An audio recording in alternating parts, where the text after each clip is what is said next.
여러분 안녕하세요. 가명국사학당 시작하겠습니다. 이번 가명국사학당의 주제는요, 고려의 통치체제예요. 고려의 통치체제를 보기 전에 우리가 통치체제 하면 무엇이었죠? 조직도하고 지도죠. 조직도하고 지도만 보는 것에서 이제 고려시대로 가면 조금 더 복잡해지는 어떤 사회 양상에 발맞추어서 여러분들도 알아두어야 할 것이 좀 많아져요. 그렇긴 하지만 기본은 조직도와 지도다, 이렇게 생각하시면 되겠습니다. 지난 시간까지 해서 고려의 초기 이제 성립의 단계, 그리고 전기에서 문벌귀족 사회가 성립되고 그 문벌귀족 사회의 모순이 발생하는 순간, 그리고 그것이 폭발하여서 무신정변까지 일어난 그런 내용들을 봤어요. 그러면은 이제 그 고려가 어떤 체제를 가지고 움직여 가면서 그런 어떤 사건들이 발생이 됐었는지 체제에 대한 부분을 보도록 하겠습니다. 첫 번째 우리 통치체제 보면요, 중앙정치조직, 이게 뭐 조직도죠. 그리고 지방행정구역, 이게 지도입니다. 그리고 그것에 연결되어 군사제도 그리고 관리등용제도도 함께 보도록 하겠습니다. 자, 일단은 조직도가 굉장히 이제 그 이전과 다르게 더 복잡해지고 있어요. 그런데 굉장히 어떤 나라랑 닮았네요. 발해. 그죠? 발해도 그렇고 고려도 그렇고 이제는 중국이랑 교류를 많이 하고 있기 때문에 중국의 통치체제를 많이 이제 도입을 해요. 약간 중국이 어쨌든 아시아에서 맹주의 역할을 하고 있었기 때문에 유학의 그 본고장이기도 하잖아요. 그래서 그런 통치체제들을 많이 도입하였다, 이렇게 보시면 되겠습니다. 중국에서 운영을 했었고 발해에서 운영을 했었을 때는 3성의 조직을 가지고 있었는데요. 고려는 성을 2개로 통합하였습니다. 그래서 중서성과 문허성을 통합해서 하나로, 그리고 상서성, 이렇게 해서 왕 밑에 있는 가장 핵심적인 조직은 이성이라고 볼 수 있어요. 그리고 이성 아래에 6개의 부서가 있었다. 그리고 이제 중추원 어사대 3사 교육기관인 국자감까지, 요렇게가 일단 기본 어떤 시스템이라고 볼 수 있고요. 그 다음에 특수기관으로 회의체로서 도병마사와 식목도감이 있어요. 이건 조금 이따 설명드릴게요. 자, 일단은 이성육부 어떤 식으로 이제 구성이 되고 운영이 되었느냐, 이게 이제 가장 핵심적인 국정을 총괄하는 그런 기구라고 볼 수 있거든요. 국정을 총괄하는 그 기구의 제일 높은 사람, 문화시중인데, 근데 이 사람이 속해 있는 어떤 높은 사람들 그룹, 이런 사람들을 재신이라고 불렀고요. 그리고 이제 재신 그룹 밑에 낭사라는 그룹도 있었어요. 그래서 이제 국정총괄은 보통 재신 그룹에서 했었고, 그 다음에 낭사들은 왕에게 뭔가 약간 그 간언, 그러니까 왕에게 의견을 전달하고 뭔가 왕이 잘못됐을 때 그것을 바꾸고자 뭐 노력하는 그런 역할들을 했었죠. 간관으로서의 역할들을 했습니다. 조금 이따 더 설명드릴 부분이 있어요. 자, 그 다음에 이제 상서성은 육부를 관장을 했는데, 육부를 관장하는 그 육부, 상서성에서 관장했었던 육부가 무엇이냐, 행정 어떤 업무를 주로 처리했겠죠. 자, 이병, 호형, 예공, 이게 이제 중국에서부터 그 역할이 이미 명칭으로 정해져 있었던 거예요. 그래서 발해에서 우리가 볼 때는 명확하게 그 내용을 보지 않았었는데, 지금 여기 이 고려하고 조선에서는 이 부서의 명칭에 대해서 의미를 좀 보도록 할게요. 이 이부 하면은 인사권을 가지고 있어요. 사실 이 이부가 인사권을 가지고 있었기 때문에 나중에 무신정권에서 정방이라는 것을 세워서 최후가 그 인사권을 가져간 거죠. 그죠? 자, 그러면 원래는 인사권을 누가 담당했다? 이부. 자, 그 다음에 이제 병부. 이 병부는 이름에서 좀 알 수 있겠죠. 그죠? 군사. 호부. 호부하면 이제 호라는 단어에서 다음에 조선에서 나올 것도 똑같아요. 재정. 그리고 형부. 아, 이건 형벌 뭐 이런 느낌이 나요. 그죠? 법률. 그리고 당연히 뭔가 예식이나 예법, 의식 이런 것들이죠. 그리고 공부. 여러분들이 너무 좋아하는 거잖아요. 그죠? 그런 공부가 아니라 공사. 한마디로 말해서 토목, 건축 이런 것들이에요. 자, 일단은 지금 뭐 신라랄지 이렇게 그 이전의 나라들과 달리 뭔가 원하는 것들이 딱 세팅이 돼 있는 상태, 그리고 뭔가 일이 탁탁탁탁 분업이 되어 있다라는 느낌이 들죠. 이렇게 해서 이제 시스템이 완비가 되었다. 요렇게 이성육부 체제를 갖추고 있었고요. 그 다음에 이제 각각의 이 역할들이 또 있어요. 중추왕 같은 경우에는 일단은 국왕의 비서 역할을 했었어요. 국왕의 비서 역할 당연히 필요하잖아요. 그 다음에 군사 기밀도 가지고 있었습니다. 자, 여러분들이 봤을 때 국왕의 비서 역할하고 군사 기밀하고 뭐가 더 중요한 역할이죠? 뭐가 더 좀 파워가 셀 것 같아요? 당연히 군대 가려는 게 더 파워가 세요. 그래서 여기에 제일 높은 사람, 중추원에서 제일 높은 사람들의 그룹, 이 사람을 추미래라 그러는데 이 사람들이 군사 기밀을 담당을 했고, 그리고 국왕의 비서 역할을 했던 사람들은 승선이라고 불렀습니다. 자, 그래서 이쪽에는 재신과 낭사가 있고 이쪽에는 승선과 추밀과 승선이 있어서 각각의 역할을 분할을 해가지고 이렇게 진행을 하고 있었다 보면 되겠고요.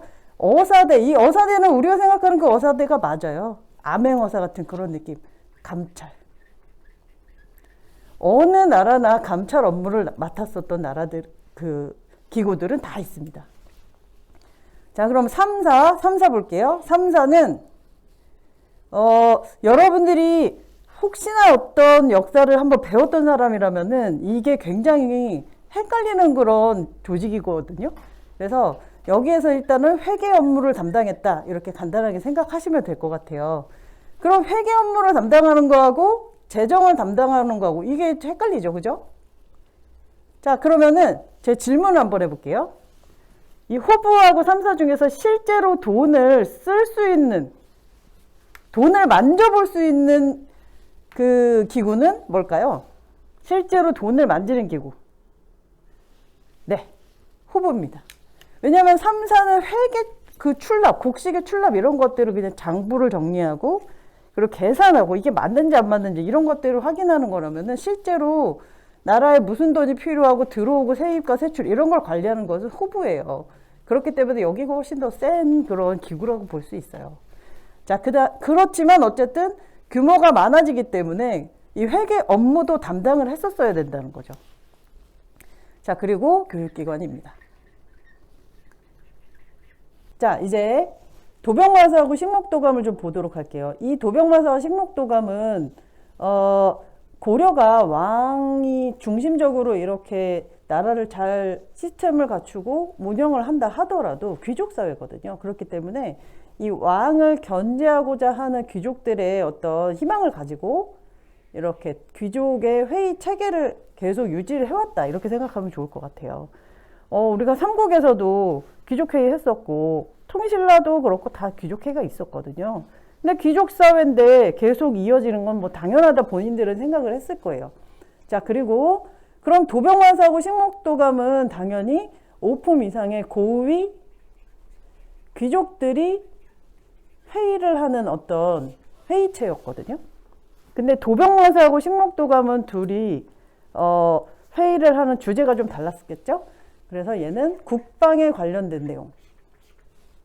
그리고 식목도감 같은 경우에는 왕이 결혼을 하거나 사신이 오거나 뭐 왕이 죽었거나 뭐 하여튼간 그런 어떤 생일이거나 이런 어떤 의식을 해야 되는, 국가적인 의식을 하거나 격식을 차려야 되는 경우에 이걸 어떻게 해야 될 것인가, 이렇게 임시적으로 모였다가 그 어떤 이벤트가 끝나면 다시 또 해체하고 이렇게 했었던 그런 기구예요. 근데 우리가 이제 봤을 때 여기서도 알 수 있지만은 국방이라는 것을 당연히 훨씬 더 강하게 생각을 했을 거예요. 그래서 약간 귀족의 최고 기구는 도병마사였다, 이렇게 생각을 하면 될 것 같습니다. 그리고 이제 귀족들이 점점점 세지면서 왕의 어떤 그 권력을 막 누를 수 있는 그런 정도 수준으로 가게 된 게 고려 말기인데요. 그때는 도평 의사사라는 이름으로 이 도병마사를 더 키워서 왕권을 완전히 견제했었던 그런 그 기구이기도 합니다. 자, 이렇게 해가지고 도병마사나 식목도감 이런 것들이 왕을 견제하고, 왕은 어쨌든 이성육부를 중심으로 한 이런 시스템을 가지고 나라를 운영을 하였다. 이게 고려시대의 어떤 그 중앙 통치 조직의 핵심이에요. 그리고 여기서 우리가 좀 알아둬야 될 게 이 어사대하고 이 중서문화성의 낭사, 이 팀이 모여가지고 대간이라는 조직을 또 형성을 했었어요. 나라에서 왕이 이제 왕을 견제하기도 하고 신하를 견제하기도 하고 하여튼 약간 서로를 견제할 수 있도록 만들어낸 어떤 시스템이거든요. 그래서 대간의 어떤 업무는 뭐냐면은 원래 이들이 하는 업무를 묶어놨다 이렇게 생각하시면 될 것 같은데,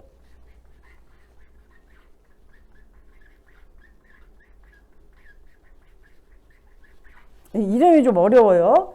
서경과 봉박과 간쟁. 서경과 봉박과 간쟁은, 서경은 이렇게 생각하면 될 것 같아요. 박수 치는 거, 동의권. 뭔가 왕이 중요한 결정을 내렸거나 뭔가 이렇게 협의를 하는데 이 대간에서 좋습니다, 이 인물 괜찮습니다, 뭐 이렇게 임명권을 행사한다든지 이럴 때, 그러니까 감찰을 살짝 해가지고 이 사람이 진짜 너무 이상한 사람인 거예요. 그러면은 안 됩니다. 동의하지 않는 거죠. 그리고 아예 거부하는 경우도 있어요. 서경권은 동의권이고 봉박권은 아예 거부하는 거, 반대하는 거. 이 사람은 절대 안 됩니다, 이런 식으로. 그 정책은 절대 안 됩니다. 이거는 어떤 관리들의 부패를 더 심하게 만들고 뭐 이런 식으로 이 사람들이 그런 권리가 있었어요. 사실은 어사대도 그렇고 낭사도 그렇고 그렇게 높은 직급은 아니거든요. 이 사람들 재신하고 추밀이 제일 높아요. 근데 왕이 높지 않은 관리에게 이런 어떤 그 중요한 업무를 주었다. 이것은 높은 고위 귀족도 견제를 하고, 그리고 왕도 스스로 견제를 하고, 이렇게 이제 생각을 하면 좋을 것 같고요. 간쟁. 이것은 한마디로 말해서 이 언관의 기능을 했다. 한마디로 의견. 이 간이라는 게 말하다 이런 뜻이거든요. 간관이라고 하면 말하는 관리예요. 자, 그러면은 간관, 말한다. 말하는 게 직업인 사람, 어떤 사람이죠? 뭐 지금이야 아나운서나 뭐 이렇게 언론인이 있을 수 있는데, 왕한테 말을 하는 사람. 그러면은 엄청 웃기는 사람이거나 아니면 바른 말을 하는 사람이겠죠. 왜 웃기는 사람은 아니었고, 딱 느낌이 그렇잖아요. 어사대에서 감찰하고 이 사람은 맨날 의견을 주는 사람이에요. 한마디로 말해서 왕에게 간언을 할 수 있는, 말을 할 수 있는 언관의 기능을 가졌다. 자, 그래서 이 대간은 왕의 그 어떤 기능을 견제하고, 그리고 고위 귀족들도 견제하는 그런 기능을 가진 기구였습니다. 자, 그러면 이제 지방행정구역으로 가볼게요. 지방행정구역이라고 했을 때 우리 지도를 봐야 되겠죠? 자, 고려가 있는데 고려의 수도는 개성이었죠. 그죠? 그리고 그래서 개성을 수도라 그래서 개경이라고 이름을 지은 거고요. 자, 그 다음에 이 삼경이라고 해서 개경에 플러스 서경을 매우 중시했었잖아요. 그리고 예전에 처음에 통일하고 난 다음에는 그 동경이라 그래서 경주 쪽도 굉장히 중요하게 중시했었어요. 근데 이제는 이 문종 이후로는 남경이 중요하다. 그렇게 해서 남경으로 또 바뀝니다. 삼경이. 그래서 어쨌든 이거는 여러분들이 그냥 상식으로 알아두시면 좋을 것 같고요. 그리고 여기 서경이 중요하다고 했었는데 우리 묘청 배웠잖아요. 묘청이 서경천도 운동을 하고 난 다음부터는 서경도 약해져요. 나중에는 서경도 약해지고 동경도 약해지고, 그래서 개경과 남경인 서울이 남는 거죠. 그리고 난 다음에 새로운 나라 조선이 세워졌을 때 어디에 수도를 정합니까? 남경이었던 한성의 수도를 정하게 되는 거예요. 자, 그러면 그 지방행정구역을 성종 때 어떻게 완비를 했느냐. 12목에 지방관을 파견해라. 일단 12목을 만들고 지방관을 파견해라. 그러니까는 나라를 몇 개를 만든 거예요? 12개. 12개로 쪼갰다라는 느낌이라기보다는 어떤 목이라는 곳을 지정을 해요. 그래서 뭐 교차로 뭐 어디 중심지 이런데.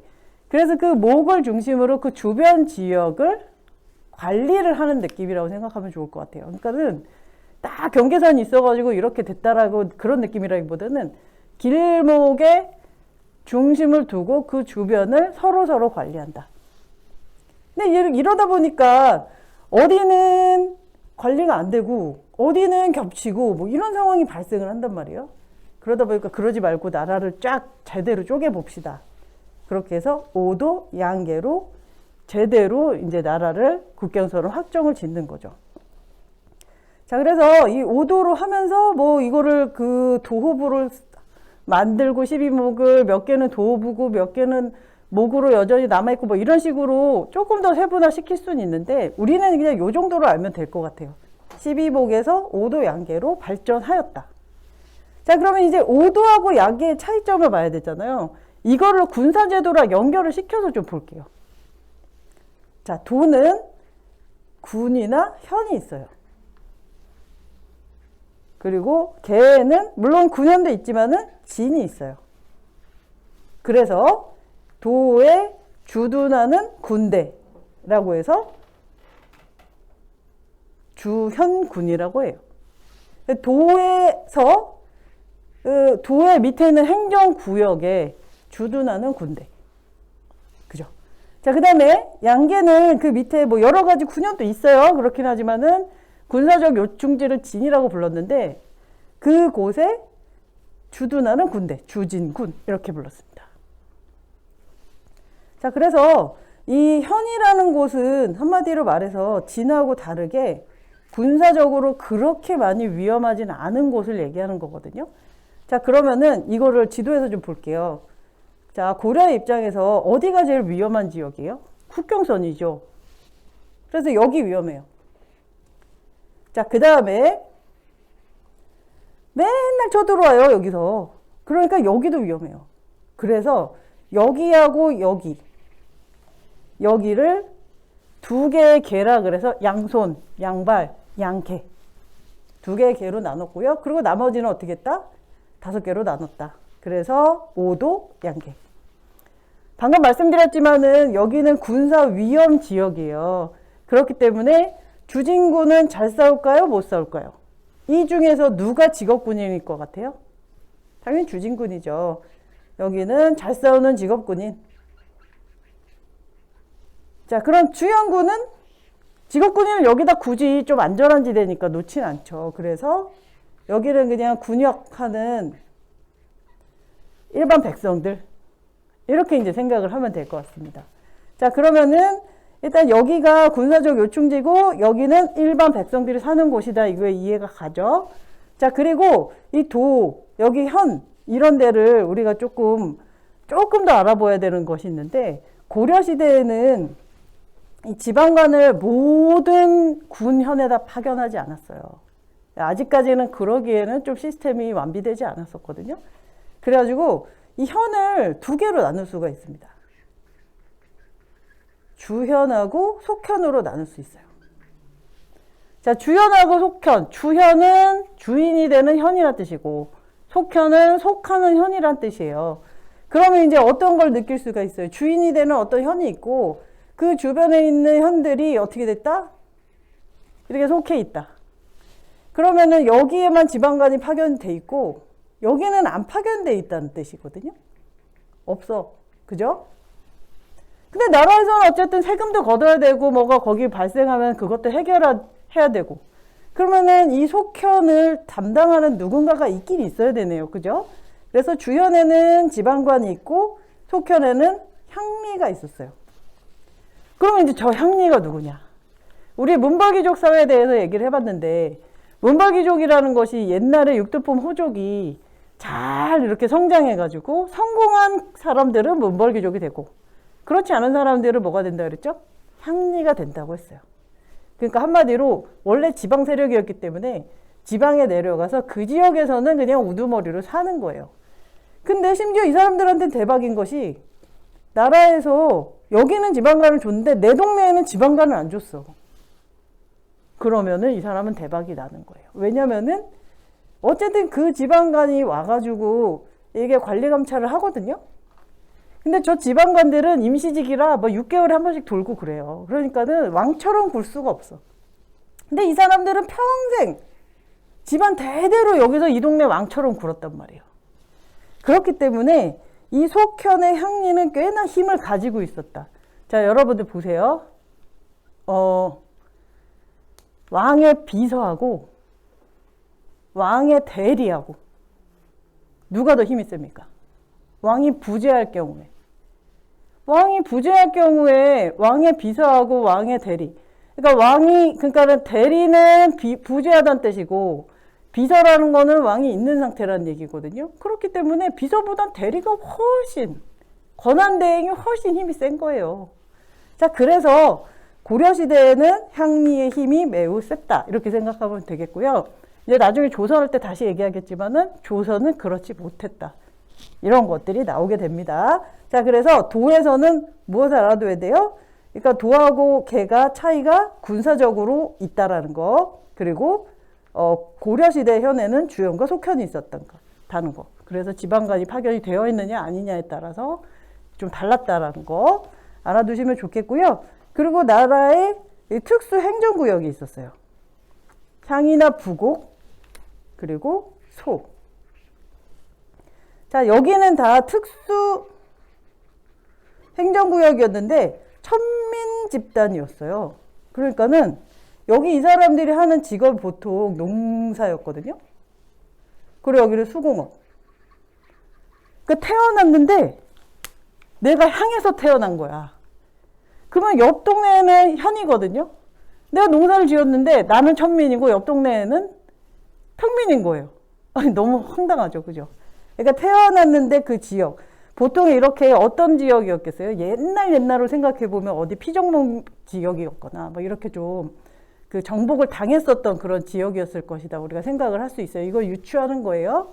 자, 어쨌든 그래서 똑같은 농사를 짓는데도 향이나 부곡에 사는 사람들은 천민 대우를 받았다는 거.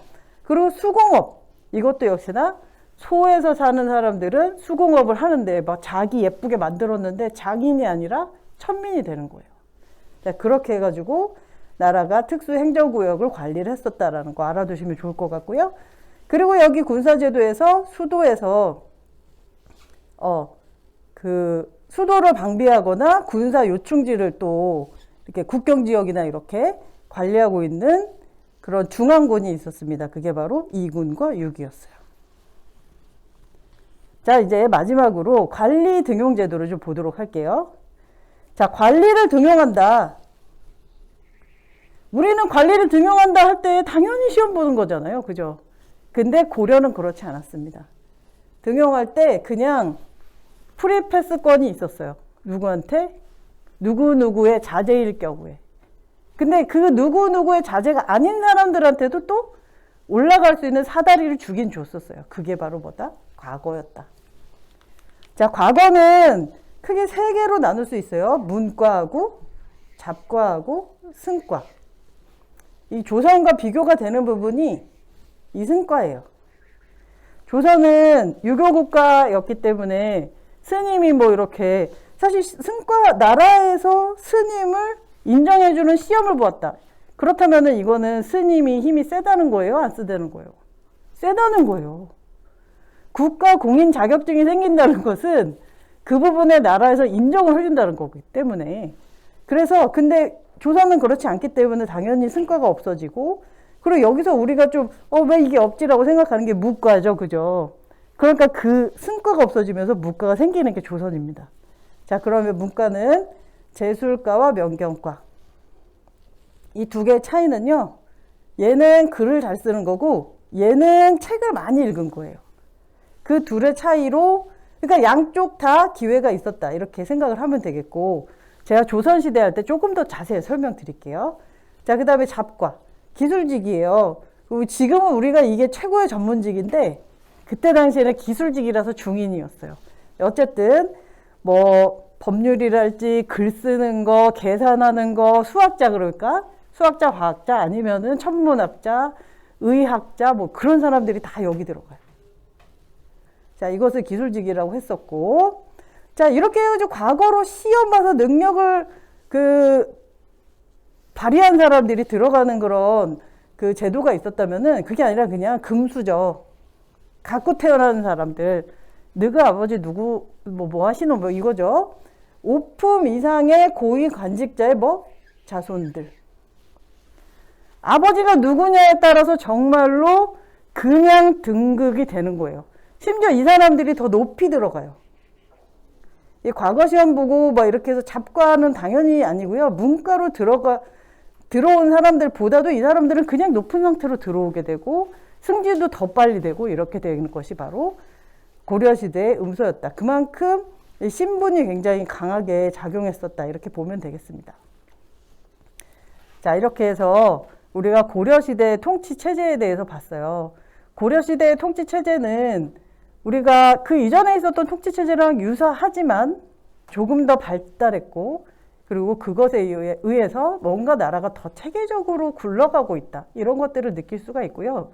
그리고 그 이후에 조선에서 더 발전하는 발판이 되기도 합니다. 자, 여기까지 고려의 통치체제 정리해드렸습니다. 수고하셨습니다.